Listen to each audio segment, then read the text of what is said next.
안녕하십니까. 데니엘 윤입니다. 여러분, 제가 보통 때는 제가 이 종목을 위해서 좀 영상을 많이 찍었는데, 자, 오늘은 제가 좀 다르게, 정기 강의도 아니고, 그냥 여러분들하고 좀 솔직히 좀 들려주고 싶은 이야기 위주로 좀 찍고 싶습니다. 제가 보통 저랑 오래 지금 알고 지내신 분들은 제 투자 철학에 대해서 너무나 좀 잘 알고 계시고 한데, 최근에 이제 저랑 같이 회원가입을 하셔갖고 오시는 분들이 좀 꽤 있어서 그분들 대상으로 이 강의를 찍는다고 보시면 되고요.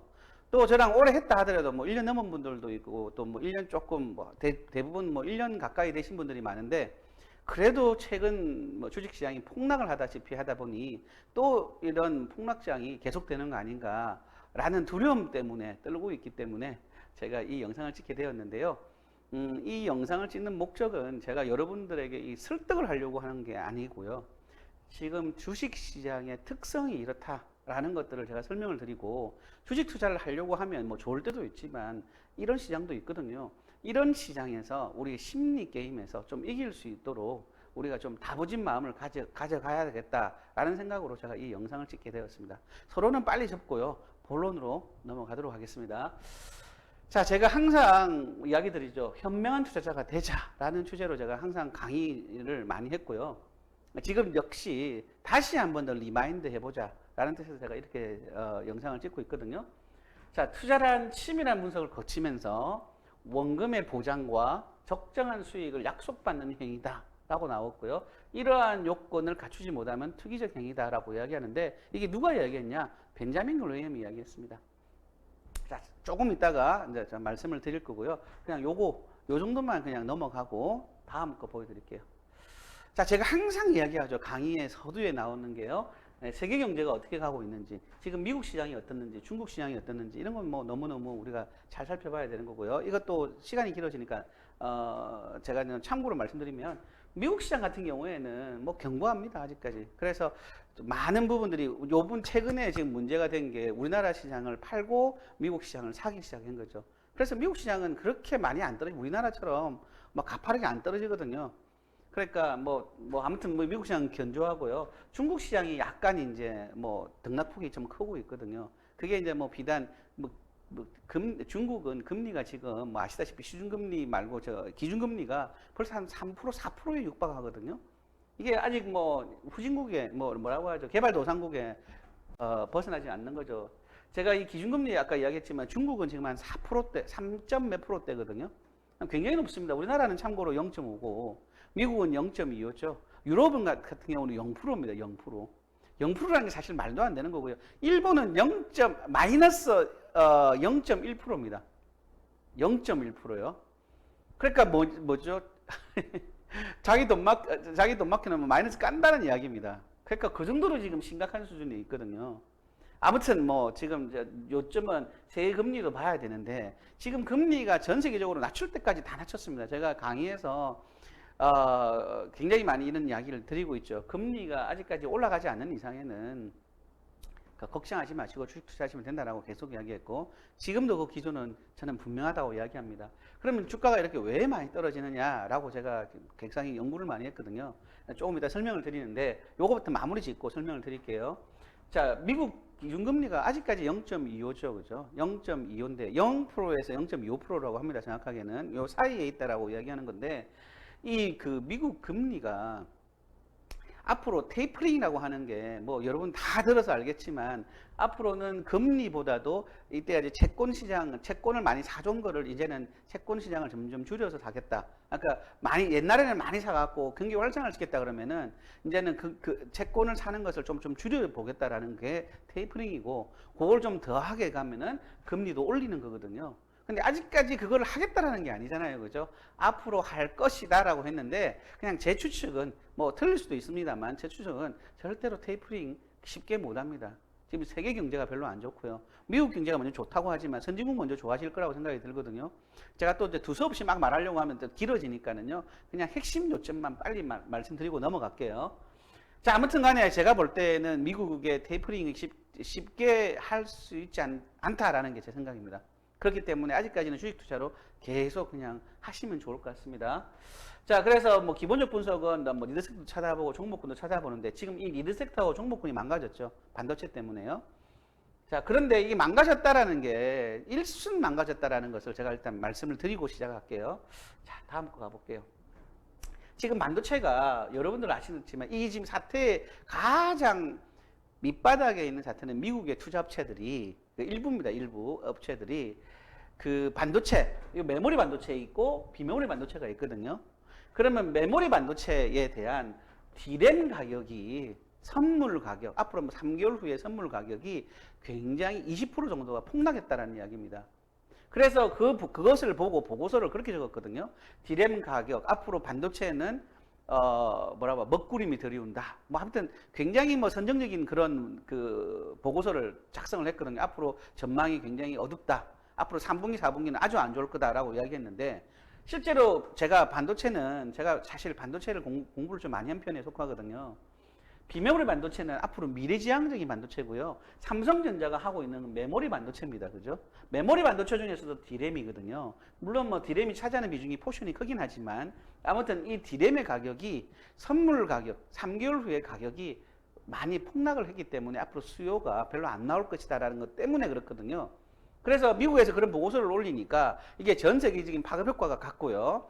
그러면 이 메모리 반도체가 대한민국에서 1등이 삼성전자고 전 세계에서 1등이 삼성전자 아니겠습니까? 그죠? 37%, 뭐 정확한 수치는 아니지만 어바웃입니다. 그리고 그 다음 2등이 역시 또 한국에 있는 SK 하이닉스 아니겠습니까? 그죠? SK 하이닉스가 34%인가 그 정도 되거든요. 그래서 두 군데 합치면 약 70%가 항상 넘는 시장 점유율을 가져왔습니다. 되셨죠? 메모리 반도체 중에서. 근데 삼성전자는 SK 하이닉스보다 좀 덜 떨어졌죠. 왜 그럴까요? 삼성전자는 메모리 반도체뿐만 아니라 비메모리 반도체도 하고 또 삼성전자가 가지고 있는 뭐 여러 가전제품도 있죠. 뭐 세탁기, 냉장고, TV, 뭐 필두로 해서 뭐 에어컨까지요. 뭐 이런 것들을 삼성전자가 다 개발을 해서 뭐 여러 가지 팔고 있고 또 삼성전자의 가장 핵심은 뭐죠? 휴대폰이잖아요. 그죠? 그러다 보니까 SK 하이닉스보다는 덜 떨어졌죠. 많이. 그죠? 그렇다 하더라도 규모가 워낙 크니까 금액적인 부분은 더 컸지만 전체적인 그 주가는 덜 빠졌지 않겠습니까? 그죠? 그래서 요 D램 가격이 지금 빠졌다는 이야기입니다. 근데 제가 항상 강의에서 뭐라고 이야기했냐면요. 자, 이거 좀 이해를 잘 하고 들으셔야 돼요. 자, 메모리 반도체가 과거부터 지금까지 100 정도에서 조금씩 증가하죠. 뭐 102, 뭐 이런 식으로 증가를 했다고 하면 이게 메모리 반도체 시장이었거든요. 근데 삼성전자가 제가 계속 강의 들었지만은 용인에다가 어마어마한 단지지었죠. 그래서 뭐라고 이야기했냐면은 지금 비메모리 반도체 시장이 앞으로는 굉장히 비약적으로 클 거다 하기 때문에 5년간 130조 뭐 요 정도를 투자하겠다라고 했고 SK 하이닉스도 거기에 발맞춰 갖고 10년간 133조인가 뭐 그 정도 투자한다고 그랬잖아요. 그래서 어디에다가 투자하고 싶으냐면 전부 다 여기다가 투자를 하려고 하는 겁니다. 그래서 지금 이 비메모리 반도체의 1등은 어디죠? TSMC 아니겠습니까? 대만에. 거기에서 한 52%의 점유율을 가지고 있는데 삼성은 17% 정도를 가지고 있거든요. 전 세계 시장에서. 근데 SK 하이닉스는 여기 명함도 못 내밀 정도거든요. 그래서 제가 말씀드리고 싶은 건 뭐냐면 얘는 100에서 성장이 120, 130, 150 뭐 이런 식으로 성장한단 말이거든요. 이 시장에 삼성전자가 뛰어든 거죠. 근데 지금의 이슈는 뭐냐면 삼성전자가 앞으로 미래지향적인 여기는 계속 증가하고 있습니다. 제가 좀 조사를 해보니까는요. 비메모리 시장의 여러 주가, 전 세계에 있는 주가들을 조사를 해보니까 1% 정도가 떨어졌습니다. 여기는 뭐 15%, 뭐 삼성전자는 좀 작게 떨어졌습니다. 뭐 한 10%, 뭐 오늘까지 합치면은 아마 10% 전후가 될 것 같고요. SK 하이닉스가 한 15% 떨어졌거든. 그간 한 일주일간요. 그렇다고 봤을 때 지금 이것 때문에 지금 떨어졌다고 보거든요. 제가 다 조사를 해봤습니다. 자, 그리고 또 여기 뭐 환율 뭐 나오는데 환율 좀 이따 이야기하고요. 자, 그래서 요게 지금 비메모리 시장이 결국은 계속 성장을 하고 있기 때문에 별 문제 없다라고 생각이 들고, 반도체 공정 과정은 메모리 반도체나 비메모리 반도체나 똑같습니다. 공정 과정은. 그렇기 때문에 지금 뭐 제가 뭐 여러 가지 뭐 보고서를 많이 봤는데, 이게 아직 건실하기 때문에 메모리 반도체 시장보다도 비메모리 반도체 시장이 훨씬 크기 때문에 앞으로 3분기, 4분기에 주도할 거는 요거다라고 하는 거죠. 그럼 지금에 있는 여러 가지 설들은 제가 볼 때는 해프닝이라고 봅니다. 저도 여러 가지 조사를 많이 했습니다. 한 3, 4일 동안. 그래서 제가 결론은 아직 문제 없다라는 결론을 제가 내었습니다. 그래서 지금 요 디램 때문에 지금 이런 사건이 발생이 되었고요. 결국 뭐 아까도 제가 말씀했지만 전 세계 시장 점유율 70% 이상을 차지하고 있는 삼성전자나 하이닉스가 결국 메모리 쪽에서 주력 제품이었는데, 이런 제품들이 결국은 매출 감소로 이어질 것이다 라고 하기 때문에, 제가 보니까 대만이라든지 뭐 미국이라든지 이런 메모리를 하고 있는 기업들이 요번에 같이 10% 이상 주가가 빠졌더라고요. 이런 이제 그 내용을 가지고 가고 있으니까 요런 내용을 듣고 한번 해보시고요. 제가 볼 때 지금 여러 이 의견들이 반반씩 나뉘고 있는데요. 비메모리 시장이 앞으로 커지면서 반도체는 많이 견고할 거다, 아니다, 당분간은 좀 어려울 거다, 뭐 이런 이야기가 있는데 저는 그렇게 안 봅니다. 아무튼 자, 가볼게요. 자, 최근 1년간 코스피 지수죠. 최근 1년간 제가 조사를 해봤더니 보시니까 2020년 1월 29일 날, 1월 요번 연도죠, 그죠? 작년이죠, 작년. 말 잘못했죠. 자, 2243 정도까지 했다가, 뭐 여러분 다 아시다시피 2020년 3월 19일 날 1439까지 떨어졌습니다. 거의 뭐 반토막 가까이 나왔죠, 그죠? 자, 그러다가 가파르게 올라가는 모습 보이죠? 자, 볼까요? 2021년 6월 25일 날 역대 최고 찍었죠. 여기까지는 뭐 여러분 다 아실 거고요. 다음 거. 1년간 코스닥 지수를 볼게요. 코스닥을 보니까 1월 2일 날 한 700 조금 안 되죠. 그러다가 확 떨어졌습니다. 3월 19일 날 419니까, 그죠? 한 50% 정도 폭락했죠. 자, 그 다음 거요. 2021년입니다. 이거 오타났습니다. 2021년 8월 6일 날. 그러니까 지금으로부터 한 2주 전 이야기죠. 2주 전에 1062 했습니다. 그죠? 최고 나왔죠. 근데 지금 제가 보니까는 한 980 안 되고 있습니다. 지금 현재. 오늘 제가 영상 찍는 날짜가 8월 20일이거든요. 지금 제가 오전에 찍고 있는데, 오전 12시 경에 찍고 있는데요. 지금 보니까는 네, 대충 한 980 전후로 왔다 갔다 하고 있습니다. 그러면 이때보다도 많이 떨어졌죠. 한 80포인트 더 떨어졌죠. 자, 다음 거요. 자, 과거 그러면 어땠느냐. 38년에 보면은 38년 동안 코스피를 조사를 해보니까 83년도에는 100 했습니다. 자, 그러다가 여러분 차트 다 보고 계시죠, 그죠? 자, 1074. 그 다음, 네, 98년도에 보니까 쫙 떨어졌죠. 그래서 277로 확 까내려갔다가 다시 올라오고 있습니다. 10월, 그죠? 900 정도. 자, 여기 볼게요. 또 확 떨어졌다가 다시 확 올라오죠. 자, 주가는 이렇게 계속 가더라는 거죠. 제가 지금 이 이야기를 하고 싶은 거죠. 떨어지는 거는 사실 먼 흐름에서, 뭐, 긴 호흡에서 봤을 때 사실 요만큼인 거죠, 요만큼. 요 아래 요만큼 빠진 거거든요. 제가 지금 이야기하고 싶은 게 그겁니다. 자, 그래서 2021년 1월에 보니까 3266 나오죠. 자, 그리고 제가 8개월 단위를 한번 봤거든요. 최근 우리 지금 코스피가 8개월 정도 봤을 때 볼게요. 2020년 1월 25일 날 3211을 했습니다. 여기입니다. 여기 보이시죠? 자, 그런데 2020년 3월 19일이니까는 불과 뭐 2달 정도 후죠. 그죠? 2월, 3월이니까 뭐 설날 끼었죠. 아무튼 뭐 언제 2929, 2930이라고 볼게요. 그러면 얼마 정도 빠졌죠? 네, 200 정도는 빠졌죠. 최소, 그죠? 200 정도는 빠졌습니다. 그러면은 지금 이것도 급락했다고 할 수 있는 거죠. 어떻게 보면. 근데 이거는 완만하게 좀 급락한 경우가 좀 있긴 하지만, 지금 보세요. 여기에 볼게요. 여기는 확 떨어진 게 요만큼은요. 뭐가 떨어졌냐면은 반도체 때문에 이만큼 많이 떨어졌습니다. 삼성전자하고 하이닉스 때문에 이만큼 떨어졌고, 코스닥 시장도 거의 비슷하게 가고 있거든요. 그러면 이만큼 이렇게 떨어진 이유는 사실은 반도체가 제대로 갔다 그러면 이렇게 떨어질 일도 없는데, 떨어진 김에 더 가파르게 떨어지고 있는 거거든요. 되셨죠? 그러니까 제가 볼 때는 반도체에 대한 악화 우려 때문에 떨어지는 거고요. 아까 제가 달러 이야기를 했는데, 달러가 어제까지는 확 올라가다 오늘 또 좀 떨어졌거든요. 이 달러가 최근에 급격하게 좀 많이 올라갔습니다. 예, 달러 대비 원화 환율을 이야기하는 거거든요. 자, 그거는 왜 그러냐면은 제가 이제 이거는 확실한 데이터를 가지고 말씀을 드립니다. 우리나라가 문제가 있으면 달러 가격이 굉장히 강세를 보이죠. 우리나라 원화 가치가 떨어지잖아요. 떨어진다는 말은 원화 가격이 올라간다는 이야기입니다. 그죠? 뭔 말인가 그죠? 1,100원 하다가 1,150원 한다는 이야기죠. 근데 지금 계속 이렇게 올라가는 이유가 원인을 찾아보는 거죠. 항상 뭐가 문제지? 뭐가 문제지? 막 그렇게 보고 있는데 종합적으로 봤을 때 한국의 펀더멘탈 그리고 한국의 경제는 아무 문제가 없는데 최근에 삼성전자하고 LG하이닉스의 판게 20조가 넘는다고 합니다. 최근 일주일간. 그럼 팔아갖고 이걸 뭐 해야죠? 달러로 바꿔갖고 나가야 되겠죠. 그럼 수요가 나오니까, 그죠? 달러를 살려고 하는데 달러가 점점점 더 올라가는 거죠. 그러니까 이 사람들이 환전을 하면서 어디로 갔죠? 미국 시장으로 다 가버린 거예요. 미국 시장은 아직 건조하다고 보니까는요. 그래서 미국 시장에다가 투자를 하게 됨으로 해서 있는데, 요 외국인들은 다시 분명히 돌아옵니다. 돌아올 때는 또 주가가 또 이렇게 또 올라갑니다. 제 말이 맞는지 안 맞는지는 시간이 지나면 알겠죠. 그게 뭐 그건 뭐 단기적으로 누구도 예측 못 하겠지만 제가 볼 때는 한 9월쯤 9월이나 10월 초쯤에는 반드시 다시 돌아올 거라고 저는 보는데요. 주가는 항상 선행 반영하기 때문에 이 내용을 저 정도 사람이 알고 있으면 많은 전문가들도 이 정도는 다 알고 있거든요. 그러면 더 빨리 이게 돌아간다, 더 회복될 거다라는 생각이 듭니다. 자, 그래서 여러분들한테 제가 말씀드리고 싶은 건 뭐냐면 지금 이쯤에서 요거를 한번 보겠습니다. 요게 제가 아까 찾아놨는데요.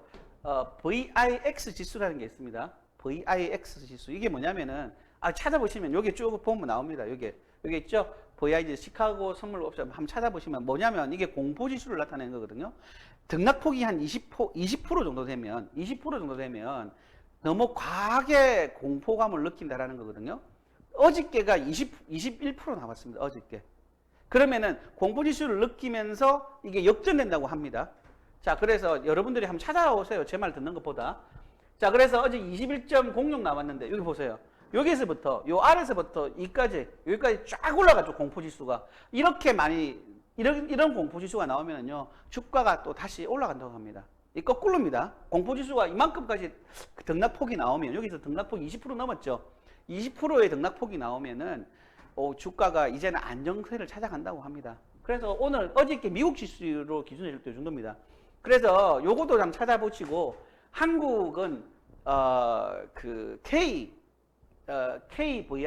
VIX 지수라고 합니다. 그래서 여러분들이 한번 이런 부분을 찾아보시고요. 또 하나.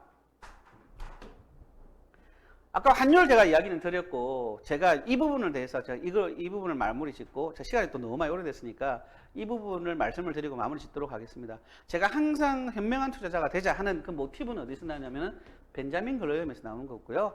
그리고 그리고 벤자민 글러이엄하고 쌍벽을 이루는 분은 필립 피셔입니다. 둘 다 워런 버핏의 스승이라고 하죠. 워런 버핏이 항상 이야기하고 있죠. 벤자민 글러이엄의 70%의 투자 철학과 필립 피셔의 30%의 투자 철학을 나는 가지고 있다. 늘 이렇게 이야기하는 사람이거든요.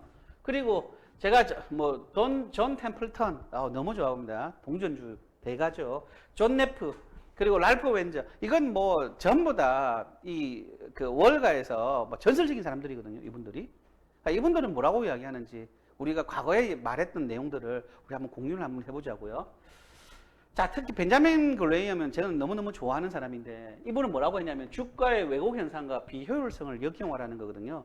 왜곡 현상. 이게 잘 가다가 훅 떨어지죠. 근데 이 원인이 이 기업은 어제 기업이나 오늘 기업이나 아무 이상 없죠.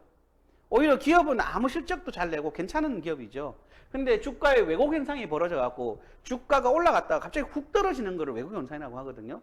그러면 왜곡 현상이 나타나면 비효율이 된다는 이야기죠. 이럴 때는 더 사라는 이야기거든요.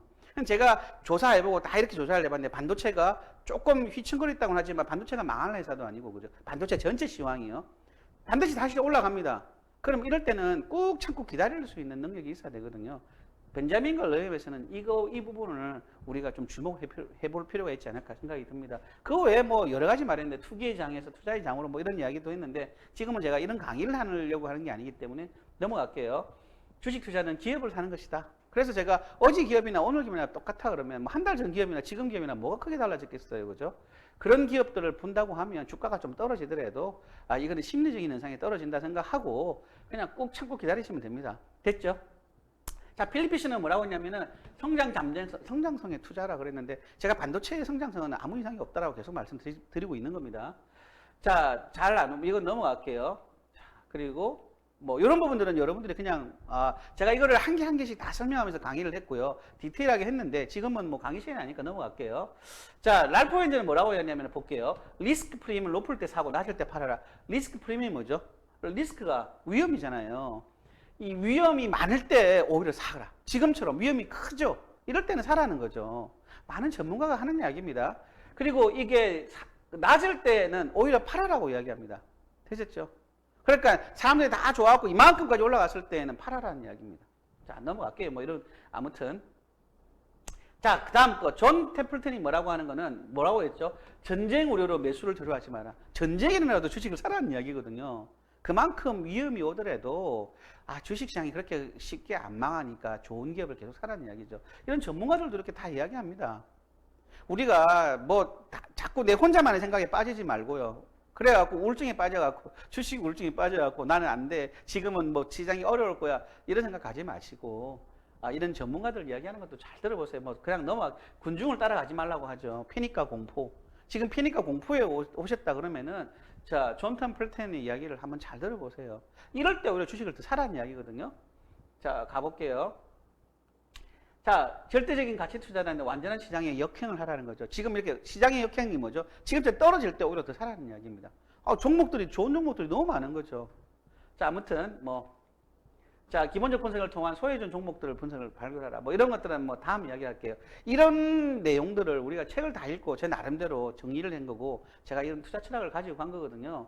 그래서 제가 여러분들한테 말씀드리고 싶은 거, 이 부분 내들은 뭐 너무나 많지만 그냥 몇 분만 추려서 아주 정말 전설들만 추려서 죄송합니다. 여러분들에게 설명을 드린 거니까 여러분들도 마음 크게 잡수시고 지금 이렇게 떨어지는 거는 사실 일시적인 현상이고요. 먼 큰 호흡에서 봤을 때 약간 떨어진 겁니다. 그게 한 1주나 2주 정도 갔다고 해서 여러분들 크게 염려하지 마시고 오히려 이럴 때에는 더 매수하시는 것을 여러분에게 추천드리겠습니다. 너무너무 여러분들 마음이 어려우실 것 같은데 다시 마음 잡고 제가 볼 때는 다음 주 길어도 다음 주에는 이게 조정장이 끝나고 다시 이제 반등하는 시기가 오지 않을까 이렇게 생각합니다. 지금까지 데니얼 윤이었고요. 저와 함께 오래오래 한번 가보십시다. 자, 여기까지 하도록 하겠습니다. 감사합니다.